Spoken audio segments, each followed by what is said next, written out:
Hey guys, welcome back to my channel. So ఈరోజు నేను మీతో డిస్కస్ చేయాలనుకున్న టాపిక్ వచ్చేసి గూగుల్ అండ్ గూగుల్కి నిజంగా కాంపిటీషన్ అనేది ఉందా లేదా. సో మనకి ఏది కావాలన్నా గూగుల్ని అడుగుతాం. ఒక చాక్లెట్ ప్రైస్ నుంచి మొదలు పెడితే స్పేస్ జెట్ ప్రైస్ వరకు గూగుల్ని అడుగుతాం, గూగుల్కి రెఫర్ చేస్తాం. అండ్ మీరు అడిగిన ప్రతి క్వశ్చన్కి గూగుల్ ఆన్సర్ చేస్తుంది, and that too free of cost. మీ నుండి ఎలాంటి అమౌంట్ తీసుకోకుండా గూగుల్ ఎలాంటి ఇన్ఫర్మేషన్ అయినా మీకు ప్రొవైడ్ చేస్తుంది. అలాంటప్పుడు మరి గూగుల్కి ఏంటి బెనిఫిట్స్? మీరు ఫ్రీగా ఇన్ఫర్మేషన్ పొందుతున్నారు, at the same time Google కూడా ఏదో ఒక బెనిఫిట్ ఉంటుంది కదా మీ నుండి. సో మేజర్లీ గూగుల్ రెవెన్యూ వచ్చేసి టూ టైప్స్ అండి. ఒకటి గూగుల్ సర్వీసెస్ అండ్ ఇంకోటి గూగుల్ క్లౌడ్. సో మొదటగా గూగుల్ సర్వీసెస్ కిందలో వచ్చేటివి ఏంటంటే Android, chrome, Gmail, Google drive, maps, Google photos, play store and search engine and YouTube. And వీటి ద్వారా గూగుల్ ఎలా రెవెన్యూస్ జనరేట్ చేస్తుంది అంటే, ఎవరైనా సర్వీస్ ప్రొవైడర్, ఏదన్నా ప్రోడక్ట్ సెల్లర్స్, వాళ్ళ మార్కెటింగ్ కోసం చెప్పేసి గూగుల్ని అప్రోచ్ అవుతారు. సో అలాంటి కేసెస్లో గూగుల్ వాటి ప్రోడక్ట్స్ ఏవైతే ఉన్నాయో, ఇప్పటివరకు మెన్షన్ చేసిన ప్రోడక్ట్స్ లైక్ జీమెయిల్, యూట్యూబ్ కానీ, ప్లే స్టోర్ కానీ, సెర్చ్ ఇంజన్ కానీ, మ్యాప్స్ కానీ ఏదైతే ఉన్నాయో వాటిలో కొంచెం స్పేస్ ఇస్తుంది యాడ్ పోస్ట్ చేసుకోవడానికి. సో ఆ యాడ్స్ని మనం క్లిక్ చేస్తే గూగుల్కి రెవెన్యూస్ వస్తాయి. And promotion, it's kind of a promotion. Services providers కానీ, ప్రోడక్ట్ సెలర్స్ కానీ, వాళ్ళకి క్లిక్స్ వస్తాయి. ఇన్ వాళ్ళ సైట్లోకి మనం వెళ్తే గూగుల్కి రెవెన్యూ జనరేట్ అవుతుంది. And that is the major source of revenue for the Google. And as per annual report 2020, Google company owner అయిన ఆల్ఫాబెట్ కంపెనీ యాన్యువల్ రిపోర్ట్స్లో వాళ్ళు క్లియర్గా మెన్షన్ చేశారు, 80% of their revenue comes from advertisings of these products. And ఆ 80%లో వచ్చేసి only Google search ఇంజన్లో 57% revenue generate అవుతుంది. Only Google search will generate 57% of the revenue. And మిగతాది వచ్చేసి maybe in play store, YouTube revenues, everything will form part of the remaining portion. So మనం ఎంత searches చేస్తుంటే అంత రెవెన్యూ బిల్డ్ అవుతూ ఉంటుంది గూగుల్కి. అండ్ ఒక రీసెర్చ్లో తెలిసింది, మనం ఏదైనా సెర్చ్ చేస్తే on an average 40% of the results are purely related to the advertisements. Only 60% is relevant for the content what we're looking. Only 60% మాత్రమే మనకు కావాల్సింది చూపిస్తుంది. ఇంకా మిగతా 40% వాటికి సంబంధించి మనం సెర్చ్ చేస్తున్న కీవర్డ్స్ ఏదైతే ఉంటాయో దానికి సంబంధించిన అడ్వర్టైజింగ్ ప్రోడక్ట్స్, అడ్వర్టైజర్స్, లేదంటే వాటి రెస్పెక్టివ్ వెబ్సైట్స్కి లింక్స్ అవి ప్రొవైడ్ చేస్తుంది గూగుల్. సో వాటి వల్లే కదండి గూగుల్ ఇంత రెవెన్యూస్ జనరేట్ చేయగలుగుతుంది. సో గూగుల్ మనం ఏది అడిగితే అది ఇస్తుంది. మేబీ 40% యాడ్స్ ఇస్తుంది, దట్స్ ఫైన్. ఇందులో నీకు వచ్చే ప్రాబ్లం ఏంటి అని మీరు నన్ను అడగవచ్చు. నాకు ఒకే ప్రాబ్లం, నాకు అనే కాదు, ఈవెన్ మీకైనా కానీ ఒకే ఒక ప్రాబ్లం. 40% ఆఫ్ ద రిజల్ట్స్ అడ్వర్టైజ్మెంట్సే ఉంటే you have high chances of getting diverted to the other topics apart from what you are looking into. Like మీకు ఎక్కువ ఛాన్సెస్ ఉంటాయి డీవియేట్ అవ్వడానికి. సపోజ్ మీరు ఒక ప్రోడక్ట్ కోసం వెతుకుతున్నారు, ఒక ఒక కీవర్డ్ మీనింగ్ తెలుసుకోవాలనుకున్నారు, అది అడ్వర్టైజ్మెంట్స్ ఇచ్చారనుకోండి.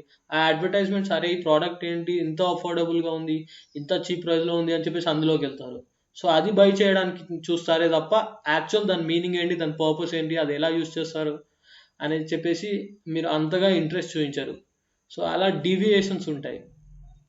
సో దీనివల్ల వాడికి బిజినెస్ అవుతుంది, బట్ నీకు బెనిఫిట్ ఏంటి అనేది మనం ఆలోచించడం మర్చిపోతున్నాం ఇక్కడ.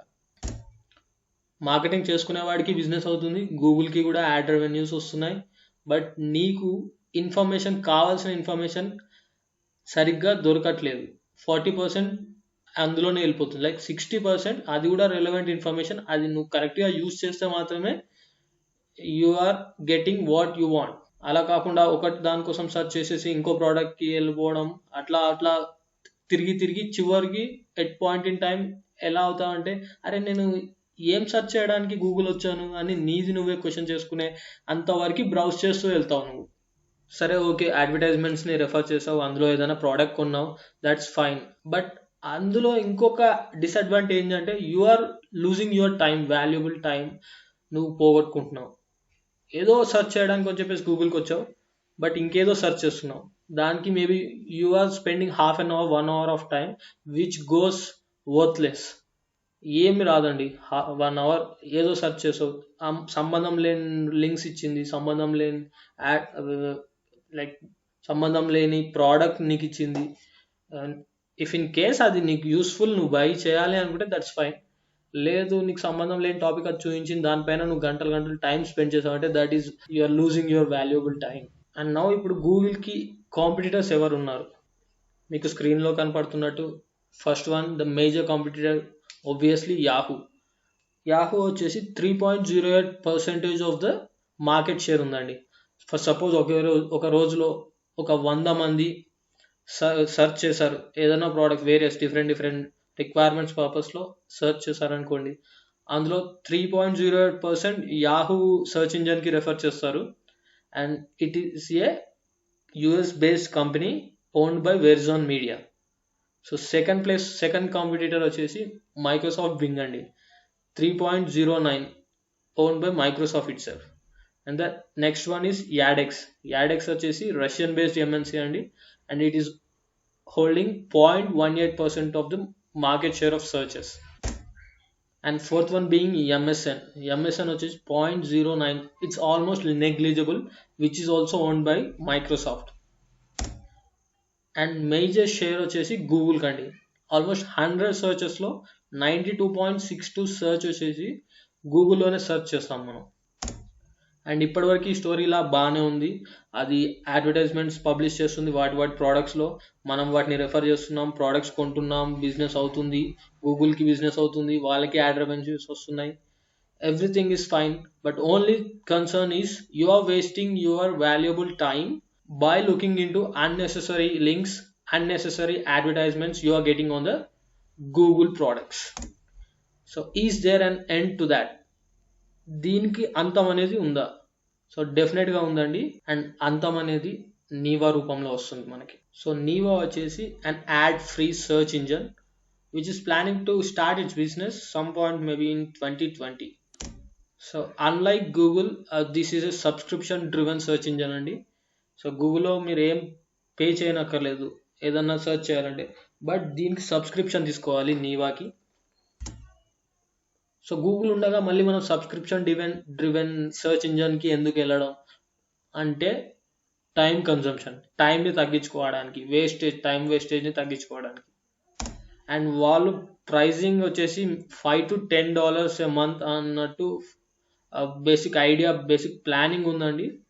And it could vary, not more than $10. And they are trying to bring this business into existence in 2021 in USA. So maybe some point in time in 2022 we can witness Neeva's presence in India. So నీవాలో మనం Google ఎలా అయితే search engine ఎలా అయితే ఉందో దాన్ని 2022లో మనం India కూడా చూడబోతున్నాం ఈ నీవా సర్చ్ ఇంజన్ని. అండ్ గెస్ వాట్, నీవాకి కో-ఫౌండర్ అయిన శ్రీధర్ రామస్వామి అండ్ వివేక్ రఘునందన్, వీళ్ళిద్దరూ ఎక్స్ గూగులర్స్. అంటే గూగుల్లో ఆల్రెడీ ఎంప్లాయ్మెంట్ చేసేసి బయటకు వచ్చేసి నీవా అనే బిజినెస్ స్టార్ట్ చేస్తున్నారు. సో ఇంకో ముఖ్యమైన విషయం ఏంటంటే, both of them were alumni of IIT Bombay, which means they have graduated from IIT Bombay. IIT బాంబేలో వాళ్ళు గ్రాడ్యుయేషన్ కంప్లీట్ చేశారండి. బేసిక్గా ఇండియాలో చదువుకొని అబ్రాడ్ వెళ్ళి బిజినెస్ స్టార్ట్ చేసిన persons. And we really have some concern about them. We need to really support these kind of businesses which were driven by the Indians. లేదు నేను బిజినెస్కి సపోర్ట్ చేయను, I will still go with the free unpaid search engine అంటే గూగుల్కి support చేయండి, you will get nothing out of that. Just you will get 40% of the time waste, remaining 60% relevant matter ఉంటుంది అక్కడ. Already ఇన్ని ఇయర్స్లో Google అంతగా pickup అయింది, అంతా business చేస్తుంది. So all of a sudden Neeva వచ్చేసి సబ్స్క్రిప్షన్ డ్రివెన్ సర్చ్ ఇంజన్ అని చెప్పేసి అలా చెప్తూ ఉంటే ఇండియాలో అంత క్లిక్ అవుతుందా? బికాస్ మన ఇండియాలో ప్రాబ్లం ఏంటంటే, we have majority of the population in middle class and lower middle class అండి. So we can't afford those $5 which can be converted into some 350 rupees per a month. but we do have that potential, because if we are okay not to waste our time, then we'll definitely subscribe to this Niva product. Not a product actually, it's search engine. So their main motive is to deliver the right content what a user is looking for, with some minimal subscription amount. They just wanted to eradicate all these unnecessary ads. And that's end my session. So అది నేను చెప్పాలనుకుంటుంది ఈ వీడియోలో. And thanks for watching this video. Thanks once again. See you at the next video. Goodbye.